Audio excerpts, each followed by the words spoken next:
Channel. Magadulong sa inyo sang mga nagapanguna nga balita lokal, national, international, sports, kag entertainment, aksyon, balita evening edition. Kag karon ang inyong news team. Una sa balita, una sa aksyon.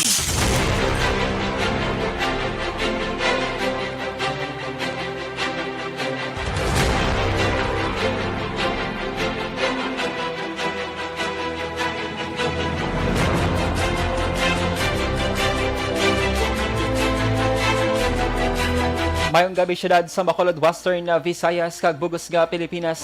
Welcome na sa pagpangalagad sa aksyon na balita evening edition. Karon nga daw Merkules sa Enero 5, 2022. Makita kita live sa mon official Facebook page kag sa YouTube channel ang Aksyon Radyo Bacolod, kag mabatian pagi sa www.actionradyobacolod.com.ph. Kaming inyong mga tagbalita. Action and Defense. Kag Aksyon Dale Salazar para sa mga headlines sa una kita sa mga balita lokal. Mag-aswa kag duha ka bulan nilang bata patay sa aksidente. Master listing para sa vaccination sang liwa tubtub 11 anyos sa Bacolod nagapadayon. Sa balita national, nationwide restriction sa mga unvaccinated ginatun-an. False positive results sa RT-PCR sang may trangkaso wala sang kamatuoran. Detalye sa mga balita lokal pagkatapos gid lamang sini. Ang elementary nga evacuation center na concern din baha man. Uy, kasi tinagaman amat kumansaka ang tubig. Actually, ko po Di ba medyo mataas na ang tubig, so ginaulat natin nga wala nga na-trap dito or na-transit dito sa sulod ang Mang continuous rain ang isang big factor sa pagsaka sa sining tubig sa subong. Hunyo 4, 2021, sang formal na ginanunsyo sa Pag-asa ang panahon sang tig-ululan o rainy season sa Pilipinas. Gani, ilauman ang maulan nga panahon umpisa subong tubtog Nobyembre 2021. Ang Pilipinas sa mayroon sang early warning system para mahibaluan ang lakat sang panahon. Gani, wala sang rason nga hindi kita makapreparar karon ni rainy season. Yari ang pila ka mga action tips nga dapat mo may baluan karon nga panahon sang tig-ululan. Kung nagapuyo sa lugar nga masami ginabaha, mag-monitor sa balita para sa anunsyo sang Pag-asa sa lakat sang panahon. Isa sa pinakapos nga pamaagi para malikawan nga magsulod ang baha sa balay, among paggamit sang sandbag. Ang sandbag ang isa ka sako nga may unod nga balas nga pwede ibutang sa pertahan o kung ginaagyan sang tubig para temporaryo nga makontrol ang pagsulod sang tubig sa inyong nga balay. Antes naman ng rainy season, dapat nakapreparar ka na sa pagkaon, flashlight, pito, kandila, hygiene kit, power bank, transistor radio, importante nga mga dokumento, kag iban pa nga kinahanglanon. Ini ang dapat isulod sa go bag nga dapat ibutang sa isa ka lugar nga mapus kuhaon sa tion nga kinahanglan nga mag-evacuate. Sa tion sa pagbaha, dapat butangan sang tape ang saksakan sang mga outlet kag ibutang sa mga taas nga mga lugar ang appliances. Kunyara sa evacuation center, dapat man nga ipatuman ang minimum health protocol, face mask, face shield kag social distancing batok sa COVID-19. Sa panahon sa tig-ululan, dapat man proteksyonan ang ikaayong lawas batok sa pila ka mga masakit, kang isang dengue, leptospirosis, cholera, typhoid fever, hepatitis A, influenza kag iban pa. Nagpanugyan man ang DOH kay pabili ng proper hygiene kay pag-inom sang limpyo nga tubig. Lutuon sang husto ang pagkaon para malikawan ang contamination. Maghugas sang kamot antes kag pagkatapos ang kaon kag matapos nga mag-usar sang banyo. Una sa balita, una sa aksyon. Action Radio Philippines Standard Time lasay sa 3 kag karon sa detalye na sang mga balita lokal. Patay ang mag-asawa kag duwa nila kabulan nga batang lalaki matapos nga nagdiretso ang water tanker truck sa motorsiklo nga ila ginasakyan na sa may sitio Ulay, Barangay Prosperidad, syudad sang San Carlos, kaina sang udto. Ang mga napatay ginkilala sila Nanday Jomar Hirasol, 29 anyos, driver sang motorsiklo, si Angeline Hirasol, 19 anyos, kagang duwa nila kabulan nga batang lalaki. Samtang pilaso naman ang manghod ni Angeline, naging kilala sa kay Benji Alpar Jr. Pulo katuiga. Gate pahay ni Police Master Sergeant Rochester Batojan, ang traffic investigator sa San Carlos PNP, nagwa sa investigasyon nga nagmalfunction ang steering assembly sang water tanker truck nga ginamaneho ni Michael Galgo, 34 anyos, rason nga nadula ni sang kontrol kag nagdiretso sa motorsiklo. Palayag pa sa investigador nga dulhugon ang lugar sang natabuan sang aksidente. Yara na sa custodial facility sang San Carlos PNP si Galgo, kag sa siya nga pag-istorya sa mga himata sa mga napatay, may posibilidad nga may settlement nga matabo, bangon handa nga magbayad ang tag-iya sang truck. So nadumbulan niya, ang rason nga nadumbulan niya ma'am, hindi siya nga malfunction sa brake, kundi malfunction siya sa steering assembly, which is sa lalong sang ligid ma'am, may drag link na tinatawag. So ang drag link ma'am, na-detach siya, amo na wala, nawadulaan siya kontrol sa Manila, rason nga na hit niya ang isa ka motorcycle.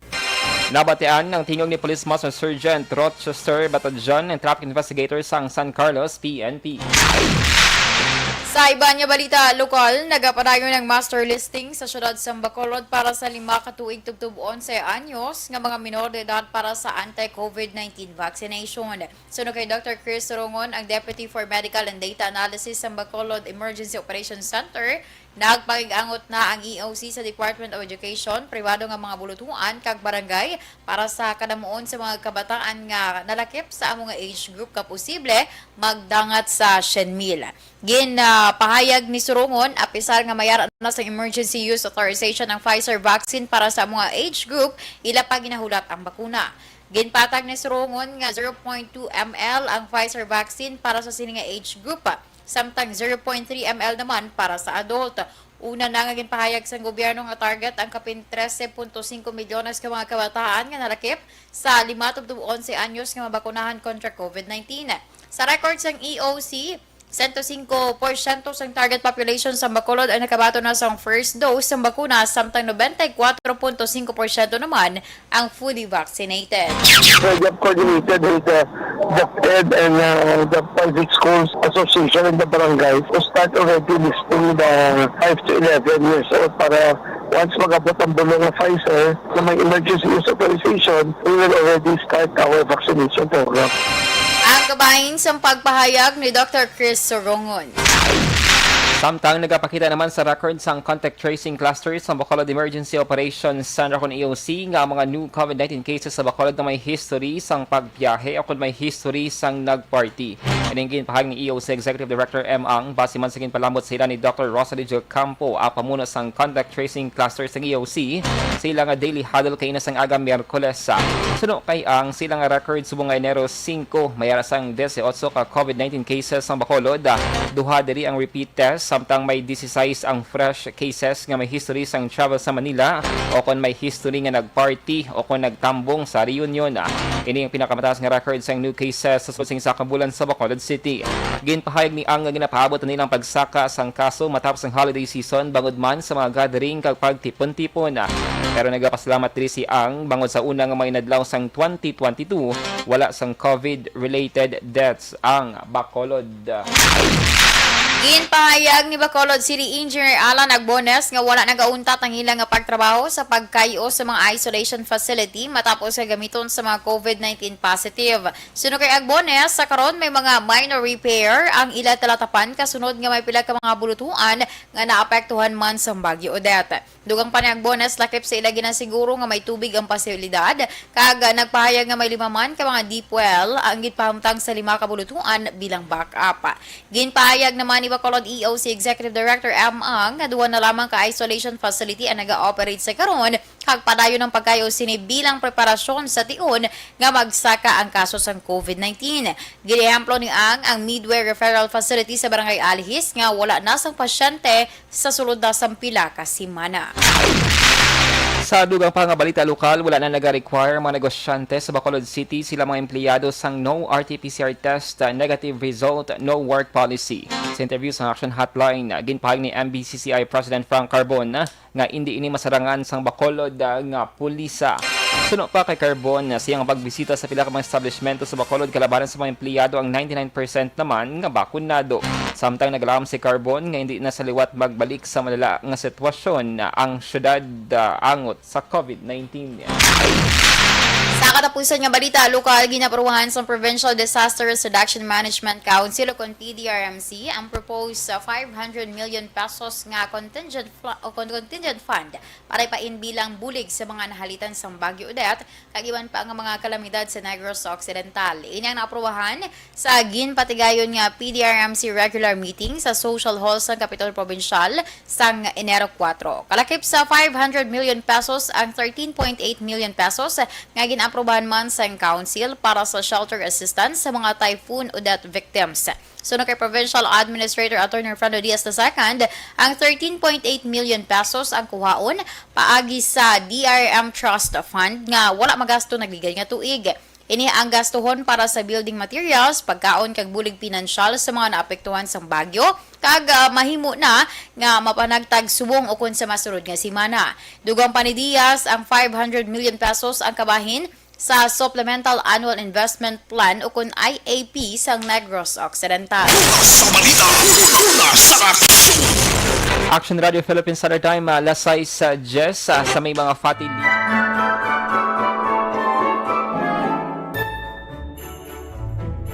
For Christmas is tradition time. Traditions that call the precious memories down the years. Ululupod kita sa gihapon sa pagbaton sang Espiritu ni Kristo. Kag wala naton ginakalipatan ang matuod nga simbolo sang Paskwa, ang pagpalanggaanay. Halin sa Aksyon Radyo Bacolod, malipayon nga Paskwa sa inyo tanan mga kaaksyon. Sa diin ka man sa Pinas, laboton ka sang amon balita kag serbisyo. Sama-sama tayo, Pilipino!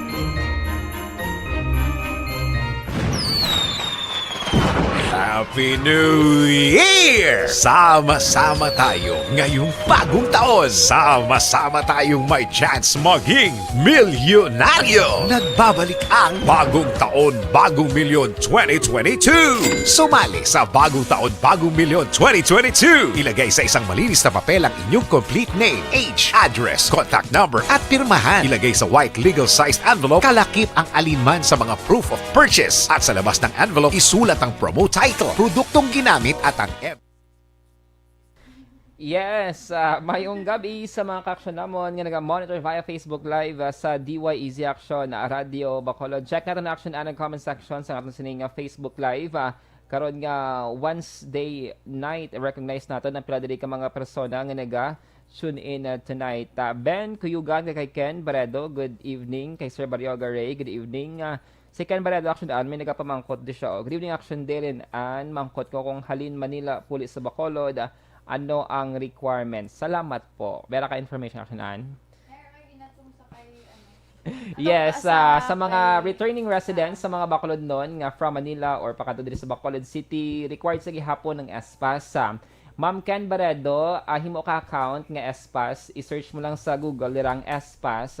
And then, i-register mo dira ang imo sining mga information. And then, from Manila to Bacolod, amo nimo sining destination, ma-appear dira, Ma'am Ken, ang imo sining mga requirements nga dapat mo i-attach. Kay kinahanglan mo ang approve nga SPAS, no? Aprobahan sang office ni Councilor Cindy Rojas para antes ikaw nga magbiyahe dire. Pero ang lakip diri sa mga requirements, kung fully vaccinated ka, no need na sang negative nga RT-PCR test result. Pero kung unvaccinated, kag first dose ka pa lang, need mo gid ang negative nga RT-PCR test result. Now, makonsider lang sa action an nga fully vaccinated kung nakakuha na siya sang second dose after 14 days ng musuling nga second dose, no? So, importante diri ang SPAS, no? Himo ka lang diri account kay dasig mo na siya nga i-approve sa office ni Councilor Cindy Rojas once nga kompleto na ang imo sini nga requirements na sige action. Early election day, mapatawad mo pa ko. Yes. Very good ka action deal mo explain. Sana By the way, sa mga ka-action natin nga nag-monitor subong iya nga gabi, good evening dira sa inyo. And, oy, na ano ko bala action Dale na touch by touch. Sa isa ko ka-winner. Oo, sa isa ko ka-winner action Dale. Kaya nga gin-share ya sa isa mo man ka follower. Ang daog ito bala si Carla. Si Carla, gin-share niya ang iya nga nadaog sa nakilala ya nga nagdaog sa imo nga pakulo man siguro nga nagdaog or load kaya daw nakamuno nga nang ulas la ko no handa during during New Year do ka na and the birthday sa iya nga baby. So blessing in disguise, no? Mayara man gyud kay sa kung ma-delay. Balik kayo nang nag-claim to, hindi ito kilala. Ano ya to, nakilala niya lang Sa tungkol sa mga Facebook. pa-promote, Okay. 'di ba?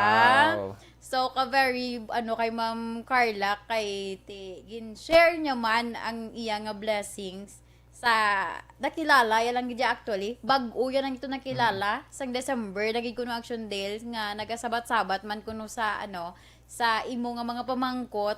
And then, siguro nag-message sa iya directly. And amo na ilang istoryahan na open up niya kung anong iyang Sana all. Actually, diba? nag-share mo na si Carla sa akon nga ang 500 ang nagdaog sa akon ng GCash. Ginbakali 3 ka t-shirt. Nga green. Pag New Year ginsok-sok ito mera si Mamaya, mera si Papaya kag mera siya. Nandaw mo to gin-share niya ang ginanaog niya sa akin. Ang bait-bait naman ni Inday Carla. Yes. Good evening. Sana dadami pa yung mga kagaya ni Carla. Mabalik na action na 10 times ko na mo sa imo kung nag-share ka sa imo sa nga blessings.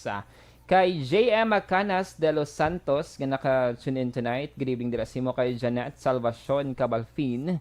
Hagaraman si Ilo Apeliedo Bostalino is watching mo na action ana.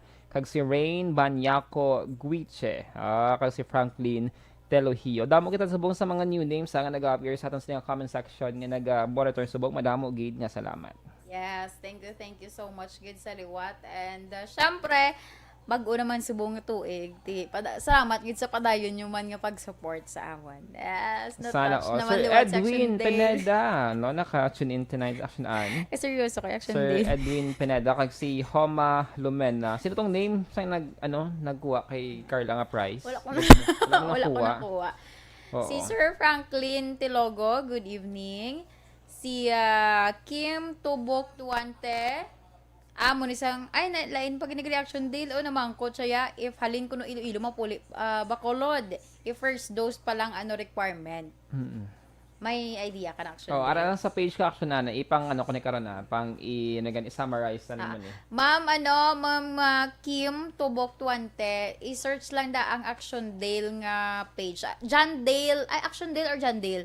Action Dale Salazar nga Facebook page kay i-plastar yan da kung ano mga requirements or kung ano mga procedure. Sakto, process. Yes. Kay Ma'am Ana Sinoro, good evening. Si Sir Fred. Si Ma'am Homa Lumen. Na naglabay. Pa si Action Fred. Early pa na saya. Si Ma'am Tata Salem, good evening. Kag sa asawa ya kuno nga si Lanmi Abalye, Tata Gali, Hambalya, Action Dale. Okay. Sige, thank you. Sa kay Atiya K. Mariman, dala sa Morsha, good evening man. Ikaw naman Action Dale. Standby na action Standby na ta, sige. Yes, sige, standby. Account ko ni ang imo account, imo responsibilidad. Account ko ni bangod sang pagsanyog sang teknolohiya, madamo ang natagan sang kaygayunan nga makabuylog sa mga aktibidad sa digital world.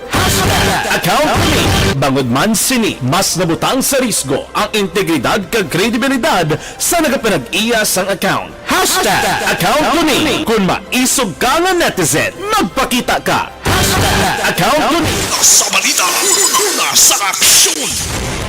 Sa mga nagapangita dira sang effective nga food supplement, D3. Tungkol ako bilang news writer sa DYEC sang nag-shift ang estasyon halin sa music station kag nag-news and public affairs na ang programming. Amo to nga panahon nga kadamo gid sa mga kudita nga natabo against the Cory administration. Amo man nga panahon, tama ka-aktibo sa Sparrow Unit sa NPA. Sabi ninyo, bisan adlaw, ang mga pulis ginapang-tiro, ginapang-liquidate. May mga inkwentro nga katabo sa tunga sa NPA kag Sparrow Unit, even at the downtown area. Amo ni ang mga panahon nga tama ka peligroso sa sitwasyon even for us in the media industry. Pero sa piyak sa mga pagtilaw, sa piyak sa mga panghangkat, kag sa maabot pa nga mga trials sa amon sini nga profesyon, padayon ang aton nga serbisyo. Sama-sama tayo, Pilipino.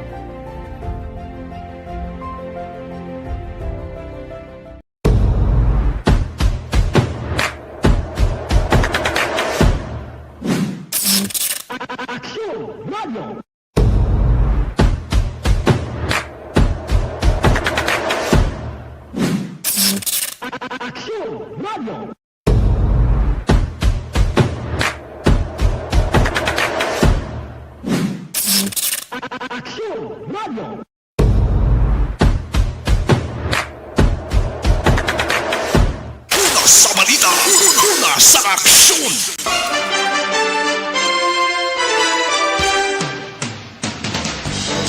Kagkaroon sa detalye na sa mga balita nasyonal.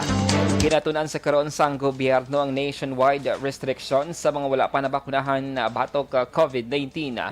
Si Deputy Chief Implementer Vince Dizon sa National Task Force Against COVID-19 ang nagtalakay sang sininga proposal nga ginaangot man sa sitwasyon karon nga pagtaas sa kaso sang COVID-19 hagang presensya sang Omicron varianta. Ginehemplo ni Dizon ang ginahimo sang gobyerno sang France, Germany kag South Korea nga naga-implementar na sang restrictions sa wala pa mabakunahan na.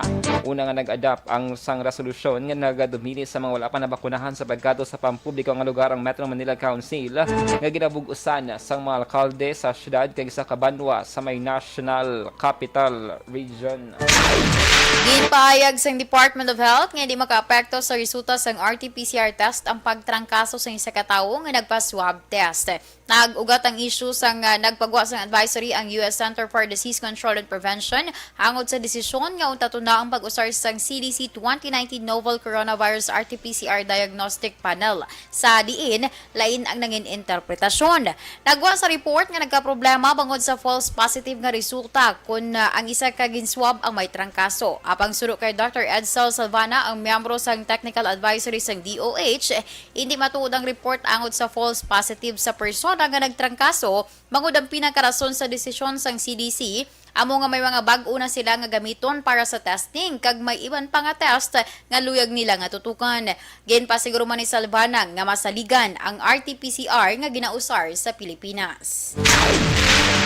Sa iban nga balita national, ginpaisol sang Commission on Elections sa COMELEC ang pagdesisyon angon sa petisyon nga gin-file sang PDP Laban Faction sang grupo ni Energy Secretary Alfonso Cusig nga nagapangabay nga liwat buksan ang filing sang Certificate of Candidacy kag ipaiway ang pag-imprenta sang opisyal nga balota. Suno kay COMELEC spokesman James Jimenez, gin-refer na sang NBank ang resolusyon angon sa sininga petisyon kag ginapaabot nga maresolbar sa masunod nga semana. Kahapon nga daw Martes, ginpahag ni Jimenez na ginapaabot nga talakayon sa COMELEC NBank ang petisyon sang PDP laban na Cusi Wing. Sa nibloan nga Desyembre 31 tuig 2021 sang ginfile ang ini nga petisyon na ang ruling party ang wala sang kandidato sa pagka-presidente kag vice-presidente sa 2022. Action na Radyo Philippine Standard Time, alas 6:22. Sa ikaduha nga kagayunan, wala sang tradisyonal nga traslasyon agod dumdumon ang kapiyastahan sang itom nga Nazareno sa Enero 9. Ang desisyon ginhimo pagkatapos sang konsultasyon nga ginpatigayon nagligad nga bulan sa tunga sang lokal nga gobyerno sang Manila nga ginpangunahan naman ni City Administrator Felix Espiritu kag Quiapo Church officials nga ginpangunahan ni Father Douglas Badong, ang parochial vicar of the Minor Basilica of the Black Nazarene, ang formal name sang Quiapo Church. Sa pag-inspeksyon sa Araulo Quarantine Facility, ginpahayag ni Manila Mayor Esco Moreno Dumagoso nga wala sang parade, wala sang event kag isa lamang ka santos nga misa ang pagpatigayunon. Nag-apilar man si Moreno sa mga deboto nga magtambog sa misa kag ipangamuyo sa itom nga Nazareno nga matapos na ang karon nga pagsaka sa kaso sang COVID-19. Una sa balita, una sa aksyon. Action Radio Philippines Standard Time lasay sa 24. Inyo nabatian ang kabugusan ng mga balita sa Action Balita Evening Edition. Karon nga adlaw Miyerkules, Enero 5 tuig 2022. Salubat kaming inyo mga tagbalita. Aksyon and Defensor. Kag-Action Dale Salazar. Mga ka-aksyon sa din kaman nga bahin sang Pinas, labuton ka sang amon balita kag serbisyo. Sama-sama tayo, Pilipino. Una sa balita, una sa aksyon. Sa Bacolod Action Radio. Broadcasting Company. Sa balita. Komentaryo. Issue. Serbisyo publiko. Sa Bacolod, Aksyon Radio. Aksyon Radio.